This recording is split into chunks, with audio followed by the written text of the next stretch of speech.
자, 마지막 소식 박진호 리포터가 준비하셨죠? 네, 그렇습니다. 만성 질환자들이 이중고를 겪고 있다는 내용인데요. 대개 장기간 약을 복용하면서 병마와 싸워나가고 있습니다. 그런데 이상하게도 약을 복용한 지 3년이 지난 시점부터는 보험 혜택을 받을 수 없다고 하는데요. 대체 왜 그런 걸까요? 치료에 대한 의지도 있고 치료할 방법이 있는데도 단지 약값이 부담스러워 모든 것을 포기해야 할 상황에 놓인 사람들이 있습니다. 약을 먹지 못하면 좀 죽으라는 얘기 되지 않지 않냐.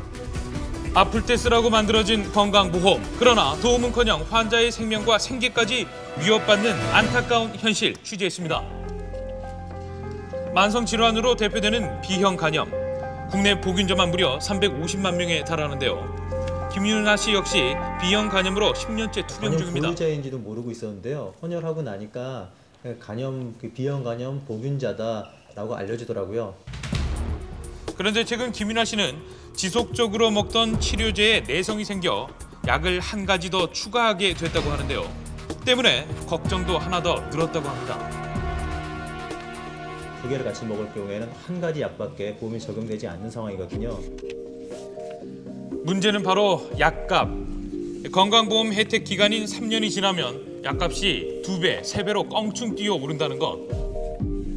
그런데 치료가 아닌 바이러스의 활동을 억제시키는 기능을 하는 이 약은 김 씨와 같은 만성 환자의 경우에는 짧게는 10년 혹은 평생을 복용해야 한다고 하는데요.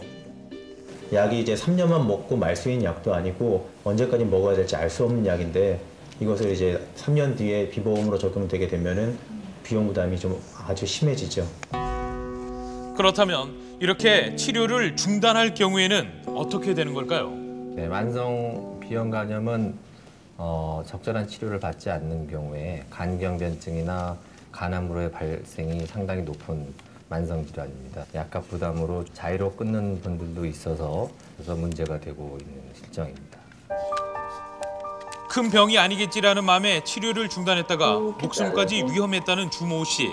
만성 B형 간염이 간암으로 악화돼 6개월의 시한부 선고를 받았던 오늘 것인데요. 갑자기 소화기관이 좀 소화가 잘 안 되고 그래가지고 병원을 찾았는데 암이라는 진단을 받게 됐습니다. 네, 술, 담배를 전혀 안 했거든요. 그냥 우습게 B형 간염이면 그냥 그렇게 생각하고 있는 사람들이 많아요. 저희도 그랬으니까. 10년 전 만성 B형 간염 진단을 받은 주 씨. 지속적인 정기 검진이 필수였지만 보험 기간이 끝난 후 치료를 소홀히 했던 것이 화근이었습니다. 암으로 발전되고 나니까 나도 약을 먹었었더라면 이것이 암으로 발전되지는 않았지 않느냐 이런 생각도 아쉬움은 있어요. 통계청에 따르면 간암과 간질환은 국내 사망 원인 중 3번째로 높은 비중. 간암 환자의 80% 정도가 B형 간염 보균자라고 하는데요. 간암 원인이 되는 치명적 질환. 그런데 왜 보험 적용 기간은 단 3년인 걸까요?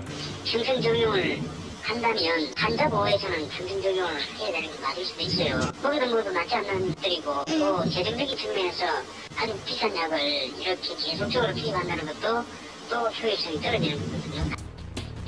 한정된 건강보험의 재정 문제가 원인. 그러나 많은 환자들이 질병의 고통뿐 아니라 극심한 생활고까지 짊어지고 가야 하는 악순환이 계속 이어지고 있습니다.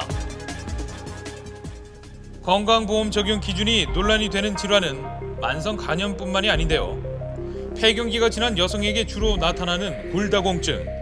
우리나라 50대 여성의 50% 이상이 앓고 있을 정도로 흔한 질병이지만 여기에도 보험 제한이 있다고 합니다. 15년 동안 골다공증이었는데 의료보험이 되는 해에는 먹고 의료보험 혜택이 안 되는 해는 안 먹고 그랬어요.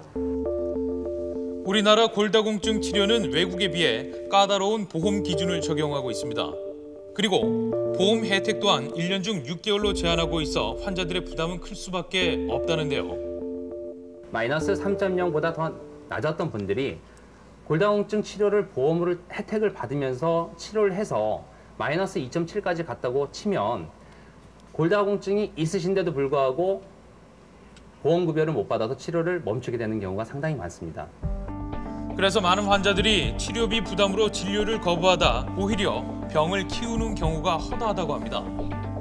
약이 비싸니까 먹기가 힘들더라고. 지금 있는 사람 같은 경우에는 뭐 맘 놓고 약을 얼마든지 먹을 수 있지만 우리 같은 서민들은 마음대로 먹을 수가 없잖아요. 애들 가리킬 교육비를 내 몸에 쓸 수는 없잖아요. 그게 한 푼도 아니니까요. 더 아프면 가야지 뭐. 이러다 말겠지 뭐 이런 식으로요.